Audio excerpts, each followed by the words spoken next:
agradecer a las diputadas y diputados federales que nos acompañan, a los embajadores y a todos los miembros del cuerpo diplomático, a los diferentes pastores de las escuelas y especialmente al doctor Mario Sinay, que nos acompaña desde Israel para llevar a cabo esta conmemoración. Quisiera pedirle al doctor Germán Campos, de la Universidad Anáhuac, que me acompañara aquí en el presidio y les dirigiera unas palabras. Doctor. Esta noche conmemoramos el Kristallnacht, el conjunto de actos terribles con que comenzó, de alguna manera así comenzó el holocausto judío en la Alemania nazi. Se rompieron vidrios y ventanas de sinagogas, de casas y de negocios judíos, que fueron saqueados y fueron destrozados con una violencia que hundió a toda Alemania. Quiero pedirle a la excelentísima embajadora de Bulgaria, Milena Ivanova, si nos hace favor de acompañarnos para darnos un breve mensaje. Represento un país que durante la Segunda Guerra Mundial ha tomado dos decisiones completamente viceversas. Primero, hemos tomado la decisión de ser aliados a los nazis. Poco después, hemos tomado la decisión de salvar todos los judíos, o al menos lo que podíamos salvar en Bulgaria, y no enviarlos en los campos. Así que la comunidad judía en mi país siempre ha tenido y espero tendrá un papel importante en nuestra vida social, política y de cultura. Y lo que quiero, por último, mencionar es que la portada principal del libro es algo muy simbólico e importante para todos nosotros los búlgaros. Es el foto de la sinagoga de Sofía, en el mero centro de la capital, donde en un perímetro de 500 metros cuadrados se encuentra la iglesia ortodoxa. Nosotros somos ortodoxos, la sinagoga, la iglesia católica y también un templo musulmán. Y la parte de atrás, al final, aquí ustedes van a ver las fotos de algunas personas muy importantes de aquella época que han tomado decisiones muy difíciles, pero correctos, y han hecho posible salvar a los judíos de Bulgaria. Uno de los países que más sufrió fue Polonia. Es por ello que le pido al excelentísimo señor embajador de Polonia, Marek Ciezara, nos acompañe y nos dirija unas palabras. Nos pone un doble compromiso. En un principio, para los polacos es el compromiso de guardar la memoria de las víctimas. En nuestro territorio ocupado por los nazis se construyeron, se establecieron los principales campos de exterminio y de concentración y los principales guetos de Łódź y de Varsovia. El segundo compromiso es de la no repetición, un compromiso de todos de luchar a favor de la tolerancia, combatir las señales de la discriminación, de la xenofobia, de los grupos que quieren humillar a los más débiles. El país a donde cientos de miles de sobrevivientes llegaron, que no había nada, y se convirtió en un vergel. Quisiera pedir al excelentísimo señor embajador de Israel en México, Tzvital, me acompañara a decir unas palabras. Hace 2 semanas se descubrieron grafitis antisemitas en las paredes de una sinagoga en Trieste, Italia. Se rompió la puerta de un restaurante kosher en Nueva York y en Kentucky Fried Chicken en Alemania sacó un anuncio de mal gusto recordando a sus clientes la Kristallnacht. Esta es solo una muestra aleatoria de incidentes antisemitas que se han vuelto a multiplicar durante el 2022, como si el umbral de la vergüenza y el autocontrol hubieran desaparecido por completo. No muy lejos de aquí, a fines de octubre, un concierto de rock con bandas de España y México fue el detonante de una reunión de 300 neonazis locales y extranjeros. Necesitamos aprender de la historia. De lo contrario, la historia se repetirá. Cero tolerancia ante cualquier forma de expresión de racismo, discriminación, xenofobia, ya sea supuestamente humorística o artística. El antisemitismo, siendo la manifestación más antigua de odio, suele ser el favorito de otras expresiones intolerables por venir, y por lo tanto debemos unir fuerzas contra estos hechos. Les pido un fuerte aplauso para el doctor Mario Schiller. Desde el comienzo de la humanidad, después de que Adán y Eva fueron expulsados del paraíso, comienza la masacre de seres humanos, el hombre por el hombre, y se mencionó en el comienzo, Caín asesinó a Abel. Y Dios, el Todopoderoso, Creador del universo, le pregunta a Caín, Ayeja, ¿dónde está tu hermano? El Todopoderoso no sabe que Caín mató a su hermano. Claro que sabía. Y le pregunta a Ayeja, en arameo, ¿dónde está tu hermano? Y Caín responde, Ashomer Aji Anoji, ¿soy yo el guardián de mi hermano? ¿Soy yo el guardián de mi hermano? Sí. Nosotros, cada uno de nosotros, somos los guardianes de nuestros hermanos. Es el primer mensaje que tenemos que saber.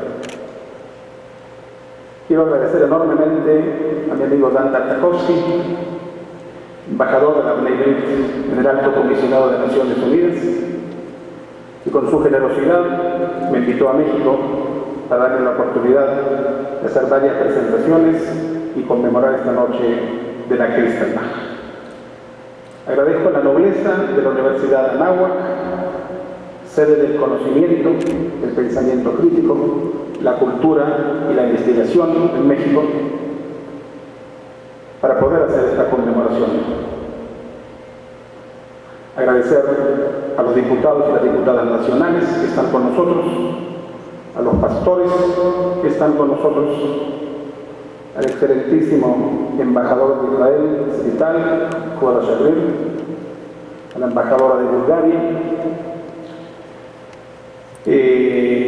el embajador de Polonia, que lo voy a mencionar 2 veces, el embajador de Austria y el embajador de Alemania, que entiendo que no llegaron por la cuestión del puente, y es el momento de decir, y por eso los quiero mencionar juntos, Polonia, Austria y Alemania, haciendo grandes diferenciaciones, que el Estado de Israel, a través de Yad Vashem, el Instituto Nacional de Recuerdo de los Mártires, sabe diferenciar entre culpa y responsabilidad. La culpa la llevó la generación perpetradora de Alemania nazi y sus colaboradores. Y Alemania de hoy, Austria, llevan la responsabilidad y no la culpa. Y el hecho de estar aquí presentes esta noche es evidencia de aquello, de asumir la responsabilidad. Saludo también a los miembros de la comunidad judía, a mis amigos y todos aquellos que estamos aquí. No estoy 100% seguro que sea el momento adecuado, de unos momentos de bajar la tensión y un momento incluso quizá de humor, pero quiero decirles que soy israelí por elección, que nací en Argentina. Tenemos un Dios común, Messi, y que hoy, habiendo perdido Arabia Saudita, no es del todo el honor, pero soy nieto de abuelos polacos y siento un destino común con el embajador de Polonia en México, que quizás no hubiese llegado hoy aquí si Polonia hubiese ganado el partido de fútbol. Y por lo tanto, ¡viva México! ¡Suerte México! Me voy el viernes a Israel porque el sábado juegan México y Argentina. Y ahora, como el tema no es un tema de humor, pues entonces vamos a lo que he querido hablar. La Kristallnacht fue el punto de inflexión en que el nazismo pasó de la retórica antisemita a hechos salvajes. En un principio, los alemanes se refirieron a aquellas 48 horas de caos como la acción judía. Mucho más tarde surgió el nombre de la noche de los cristales rotos, la Kristallnacht, por la alusión a la destrucción masiva que dejó las calles cubiertas de cristales rotos. Muchos años después se agregó el pogrom de la noche de los cristales rotos, apelando a la responsabilidad del régimen nazi. Sin embargo, esta expresión minimiza los hechos y es casi un eufemismo, tras el cual se oculta el crimen, el homicidio, el asesinato, el incendio, el robo, el pillaje salvaje y la destrucción de toda una comunidad. Si pasamos a la próxima diapositiva, primero nos dijeron: los judíos no pueden vivir entre nosotros como judíos.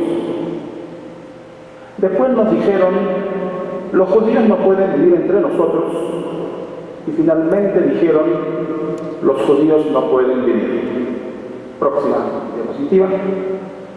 El número aquí no es correcto porque depende de qué época. Cientos de sinagogas fueron incendiadas, 91 judíos asesinados, centenares de heridos, 7.500 hogares y negocios de judíos destrozados y saqueados, cementerios profanados, escuelas judías atacadas. 30.000 judíos arrestados, enviados a Dachau, Buchenwald y Sachsenhausen, y el mundo cayó. México protestó, dicho sea de paso, enérgicamente se emitió una queja desde México. La ética y la moral quedaron allí erradicadas con insensibilidad y en una total indiferencia. El alemán común y corriente miraba, se conmueve, pero frente al espejo ya no había ni reflejo ni mirada. Para ir desde un principio, las comunidades judías en Alemania, pasamos a la próxima diapositiva, las comunidades judías en Alemania se remontaban a 1000 años atrás. Los judíos eran orgullosamente alemanes. El judío alemán ya no se diferenciaba de su vecino no judío. Estaba culturalmente asimilado. Hablaba el idioma alemán sin acento extranjero y ya no veía las prendas ortodoxas tradicionales que lo identificaban como un judío practicante y había hecho de Alemania su patria. Pasemos a la próxima diapositiva. El medio millón de judíos de Alemania, que constituía solo el 0.76 de la población, fueron objeto de envidia, y fueron marcados como el enemigo interior, la causa de la derrota de Alemania en 1918 y los culpables de la situación económica del país. Pasemos a la próxima. Y una más, por favor. Todo esto en contraposición al patriotismo de estos judíos que durante la Primera Guerra Mundial, la Gran Guerra, 12.000 de ellos murieron en acción por Alemania. Pasemos a la próxima. Gracias. Casi 400 años antes, en 1543, Martín Lutero, en su carta sobre los judíos y las mentiras, recomendaba que las sinagogas de los judíos deberían ser incendiadas y todo aquello que no ardía debía ser cubierto y enterrado con tierra, y eso debía hacerse por el honor de Dios. Pasamos a la próxima. Gracias. La noche de los cristales rotos no llega en un pasillo, sino en un contexto de un régimen autoritario, totalitario, racista y excluyente. La Kristallnacht fue la culminación de más de 5 años y 9 meses de discriminación y persecución sistemática de los judíos en Alemania nazi. La imagen del judío quedó desdibujada y un sentimiento de indiferencia frente al bien y el mal se iban posesionando de los alemanes. La propaganda de Joseph Goebbels encauzó la mirada colectiva de absoluta aceptación, amén de una posición desafectivizada, de extrema indiferencia, legitimada por el régimen y, peor aún, sin ningún sentimiento de culpa. El ideal antisemita iba minando la mente de millones. Se abrió un abismo y se creó el mito según el cual el judío, el extranjero, el otro, el diferente, es mi enemigo y amenaza mi existencia. Se habían franqueado todos los límites imaginables hasta ese momento y a partir de ahí todo era ya posible y realizable bajo la mayor apatía e indiferencia, tanto moral como afectiva. La excusa para tal obrar ha sido por el bien de la patria y por obediencia al Führer, pero en realidad estaban fascinados por la maldad, la codicia, el fanatismo y el oportunismo que quedaron anudados y a la vista de todos. Alemania comienza a lanzar el sueño colectivo de dejar a Europa sin judíos, adormecida de sus ideales, idealizando el amo y su fascinación. La Kristallnacht, entre el 9 y 10 de noviembre de 1938, se desencadenó en Alemania. Pasemos una más. No pasamos, pero voy a saltar una más, perdón. Una más. Aquí lo vamos a dejar. La Kristallnacht se desencadenó en Alemania un episodio coordinado de violencia incontrolada contra los judíos. Hoy lo reconocemos como el pogromo de la noche de los cristales rotos. Hacemos en 24 horas de caos y destrucción, cientos de sinagogas, decenas de miles de hogares y tiendas de judías fueron saqueados, 91 judíos fueron asesinados. ¿Pasemos? ¿Pasemos? Una más. Muy bien. De los 2.200 sinagogas que habían existido en Alemania y Austria antes de la Kristallnacht, se incendiaron 1.574 sinagogas. La mayoría de las demás fueron destruidas durante la guerra y solo 150 sobrevivieron a ello. Pasemos. La quema de sinagogas se vio acompañada por el pillaje y el vandalismo. Sus objetos sagrados fueron profanados, sus libros destruidos y quemados. Los judíos fueron atacados en todas las poblaciones de Alemania, desde su capital, Berlín, y hasta los más pequeños pueblos y aldeas en los que vivían los judíos en todo el Reich alemán. ¿Hacemos? No fue una explosión espontánea de violencia, sino un tumulto y un torbellino de destrucción coordinado y orquestado por el régimen nazi. Pasemos una más. Fue mucho más que la rotura indiscriminada de cristales. Fue la manifestación concreta y sin pudores de un odio que venía gestándose desde mucho tiempo atrás y que finalmente se expresaba con grado de fanatismo que como una mecha se encendió y concluyó con el estallido de la violencia masiva que abrirá las puertas del infierno en lo que estaba por entrar toda Europa. La señal para el inicio fue dada personalmente por el ministro de Propaganda Joseph Goebbels desde Múnich y fue ejecutada por los organismos nazis. La sinagoga de... Pasemos un poquito más. Vamos a pasar una secuencia de fotografías, aquí vamos a parar, gracias. La sinagoga de Herzl fue la primera sinagoga en ser incendiada y arrasada ya el 8 de noviembre. Próxima. La segunda fue la sinagoga de Hesse y le siguieron la sinagoga de Kessel. Ese mismo día comenzaron las ejecuciones de judíos encarcelados meses antes en los campos de concentración de Buchenwald.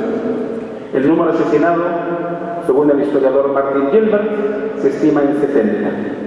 El alba del 10 de noviembre trajo consigo escenas de una aterradora destrucción en toda Alemania. La agencia Reuters informó de que entre las ciudades en que se habían incendiado sinagogas estaba Stettin, Konstanz, la sinagoga de Essen, construida en 1913 y considerada una de las más importantes en Alemania. ¿Hacemos?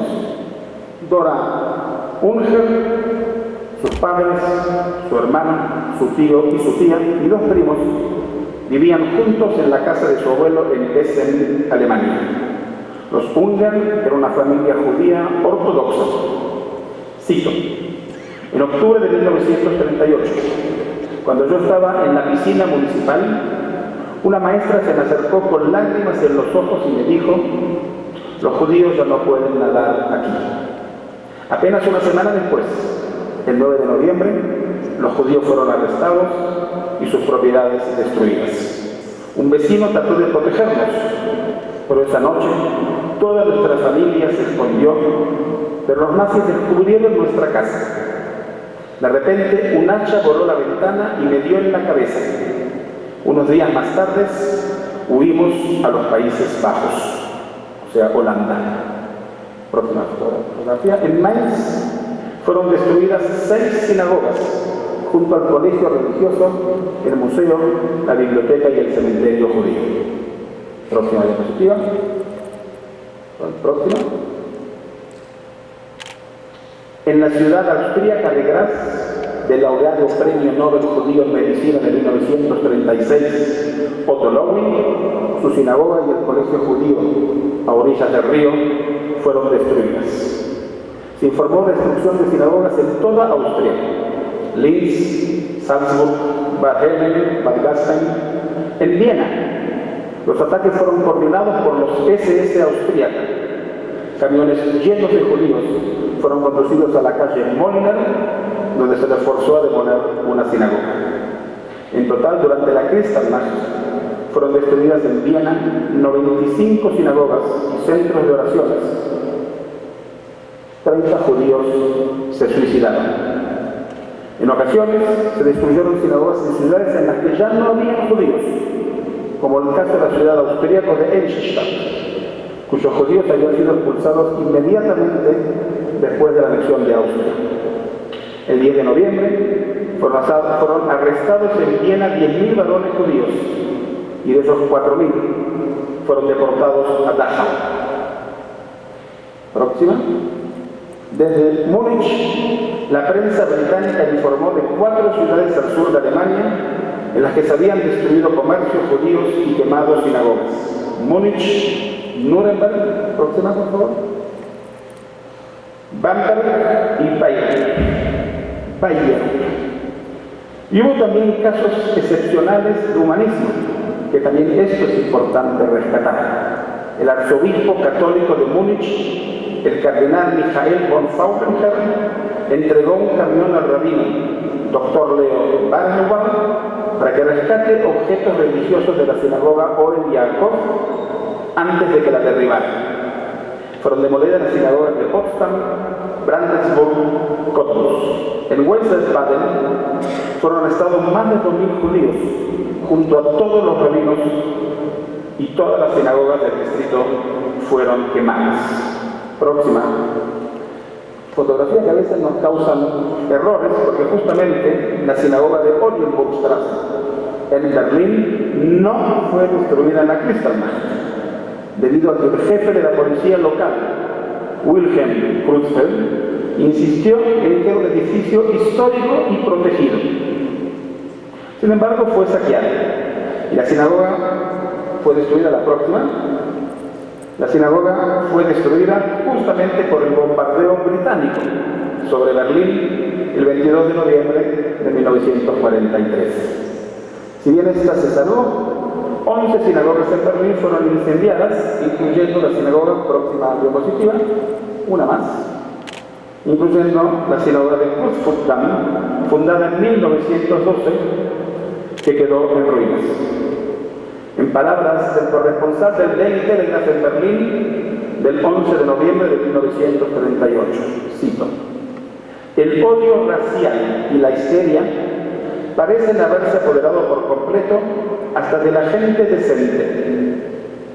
Vi a mujeres elegantes, vestidas, aplaudir y chillar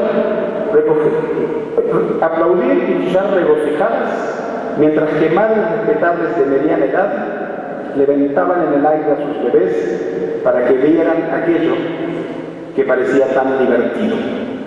Fueron destruidas decenas de sinagogas, vamos a pasar algunas: Dresden, Frankfurt, Memmel, Bremen.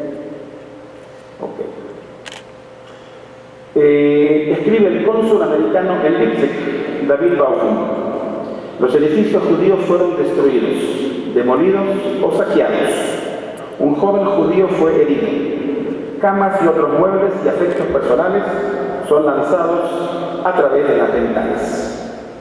La destrucción de sinagogas fue objeto de una gran difusión fotográfica.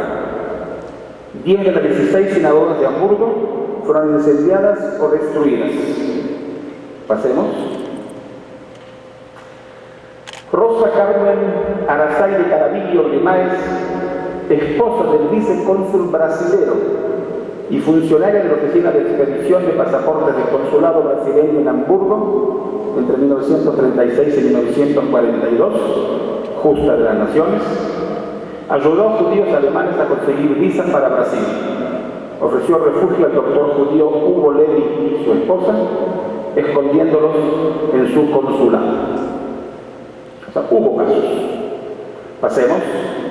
En Zeben, los alumnos del colegio fueron fotografiados presenciando el espectáculo. En Nova Ramstadt se tomó una fotografía mientras se ardía la sinagoga de cómo los bomberos ponían a salvo una casa cercana. En la aldea de Hohen, cerca de la frontera holandesa, los aldeanos destruyeron la pequeña sinagoga con hachas y mazos. Los rostros de la Torá iban pasando de mano en mano hasta que llegaron al exterior de la calle. Cada aldeano intentaba apropiarse de algo de la plata que adornaba los rollos. Las mujeres arrancaban el terciopelo azul y los niños pisoteaban los pergaminos.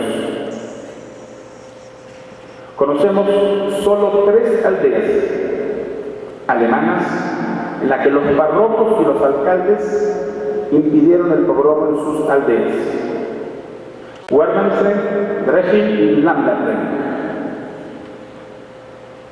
Durante la Kristallnacht, 91 judíos fueron asesinados o murieron. ¿Pasemos? Una más. Aquí tenemos las listas. Vamos a pasar. Una más. Richard Pereder, líder de la comunidad judía de Innsbruck, Austria, fue apaleado a muerte junto a Karl Bauer y Richard Gaubart quien fue apuñalado delante de su mujer y de su hija. El shamay de la sinagoga de Berlín en la calle Prinzenstraße fue encontrado quemado junto a su familia. Próximo. Próximo. Uno más hagamos y uno más. Gracias. En Düsseldorf fue asesinado a tiros Paul Marcus, propietario de un café, junto a Karl Hertz y Nathan Meyer. Uno más. 9 judíos fueron asesinados en Nuremberg, entre ellos Jakob Speit, que murió de una paliza, Paul Lebrecht, arrojado de la ventana de su tienda, Paul Astrup, que fue hallado mutilado en el bosque, y Nathan Langenstein, que murió degollado. En Bassam, próxima, Josephine Beer, de 56 años, vio cómo arrestaban a su marido y su casa era demolida. Se suicidó.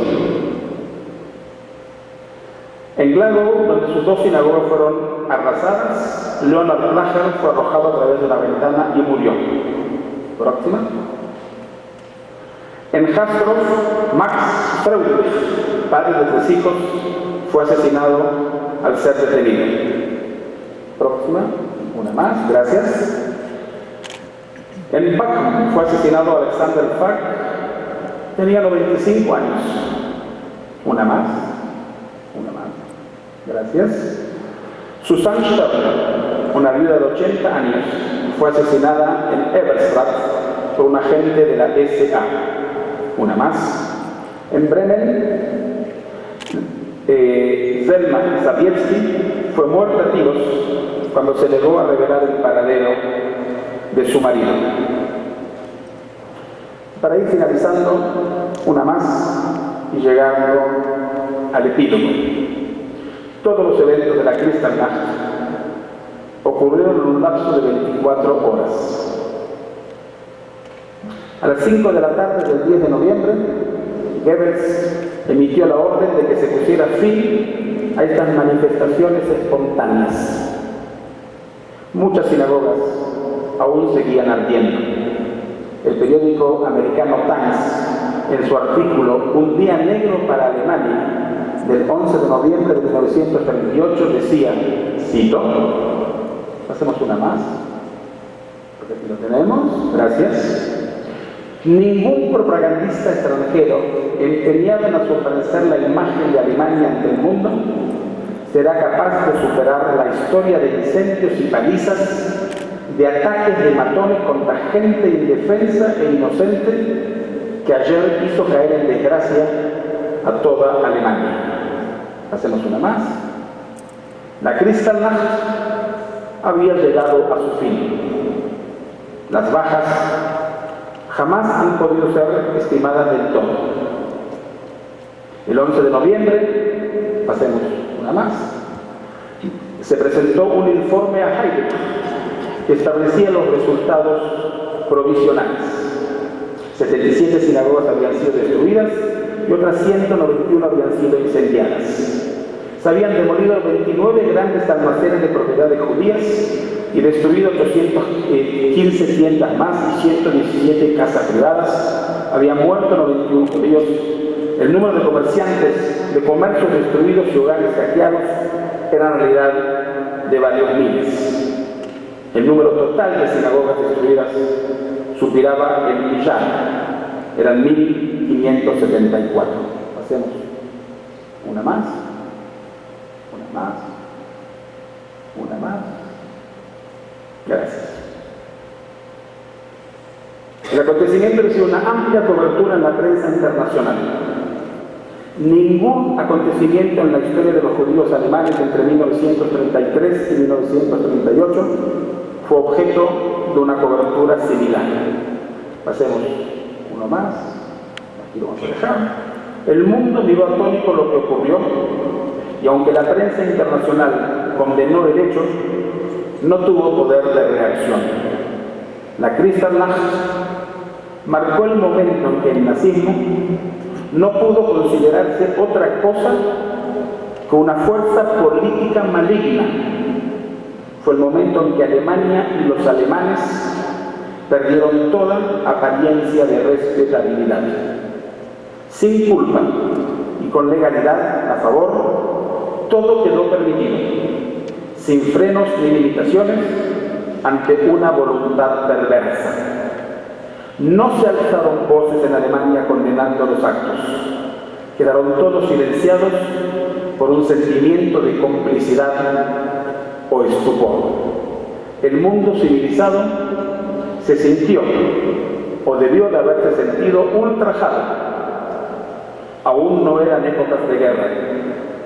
La Kristallnacht fue mucho más que una vergonzante serie de actos destructivos y ultrajes perpetrados contra los judíos de Alemania.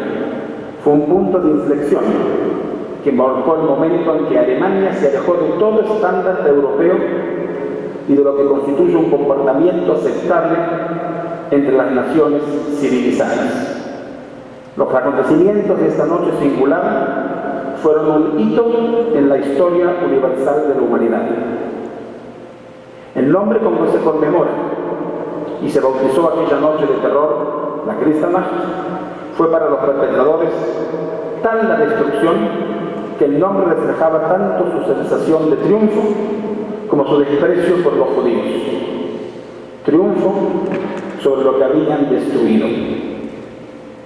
Aquella noche, todos los judíos alemanes padecieron miedo y desconsuelo. Para quienes lo vivieron, fue un evento insuperable en sus vidas. La noche de los cristales rotos fue un quiebre profundo, fue el quiebre definitivo de una forma de vida que quizás hasta ese momento parecía todavía recuperable o reversible. Cuando algo se rompe, cuando algo se quiebra, como el frágil cristal, es difícil reconstruirlo. Ya no había vuelta atrás. La Kristallnacht oficializó el odio y la discriminación y fue el preludio de la destrucción de todo un pueblo, de una señal de alerta de lo que puede ocurrir cuando una sociedad cae víctima de sus más bajos instintos. Después de esa noche, ningún alemán podía alegar que no lo sabía, que en su país se estaba persiguiendo con violencia a los judíos. La Kristallnacht les enseñó a los nazis que a través de los prejuicios es posible demonizar a todo un pueblo y que es posible poner a toda una nación en contra de una parte de la sociedad. La Kristallnacht enseñó a los alemanes, a los administradores y planificadores nazis, que en el futuro debían actuar en silencio y en secreto, ocultando lo que se estaban haciendo los judíos a los ojos del mundo. El Tercer Reich inauguró un Estado de derecho discriminatorio en la justicia y ante la ley. Querían salvar a Alemania del abismo. La ley, la justicia, la ética y la moral quedaron como valores obsoletos y anacrónicos. Al mismo tiempo, la Kristallnacht constituyó un desafío para el resto del mundo, en lo que se refiere a la provisión de refugios seguros para los cientos de miles que intentaban escapar de la furia nazi. A partir de este evento, el mundo de un judío alemán se dividía en dos: lugares donde no podían vivir y lugares donde no podían entrar. México fue una de las excepciones, no sin dificultades, pero a México llegaron cientos de refugiados. Paradójicamente, la comunidad judía que estuvo bajo las garras nazis y que más judíos sobrevivieron fueron las comunidades judías de Austria y Alemania. Durante los 6 años transcurridos de la subida de Hitler al poder en enero de 1933, habían logrado emigrar 200.000 judíos del medio millón de judíos alemanes. Y después de la anexión de Austria, 185.246 judíos austríacos, el 70% lograron huir, y como ya lo he mencionado, muchos de ellos a México.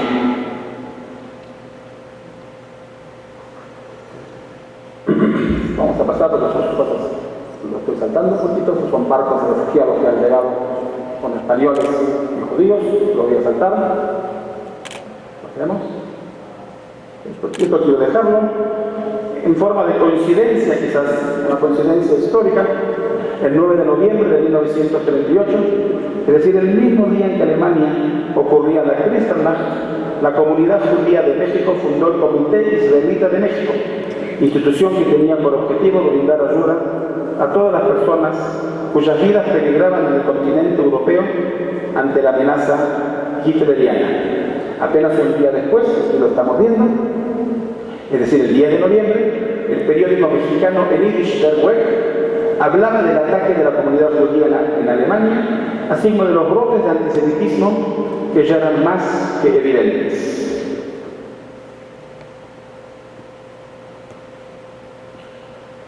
Amigos, embajadores, pastores, el Holocausto y Hitler no son pasado. Sus consecuencias están a la vista. La herida se prolonga y llega hasta el presente. Es un rasgo que compete con todos aquellos que hicieron suyos el sufrimiento de los demás. Hoy estamos aquí reunidos en la Universidad de Anáhuac de México, conmemorando el pogrom de los cristales rotos, para que el silencio y la negación, como deseo de la ideología nazi, no triunfe. Quiero finalizar con dos reflexiones. Primero, una frase dicha por un gran estadista del siglo XX. Vamos a pasar. Bueno, pasemos. Aquí lo dejamos. Una frase dicha por un gran estadista del siglo XX. Quizás lo más grande y mejor lección de la historia es que nadie aprendió las lecciones de la historia. ¿Saben quién la dijo? Adolfo Hitler. Y ahora sí, para finalizar, quiero citar las palabras de un sobreviviente, Elías Feinstein.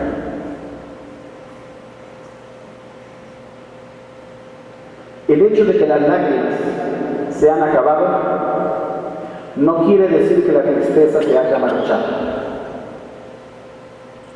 El hecho de que las palabras no puedan describir los horrores vividos no minimiza el dolor sentido.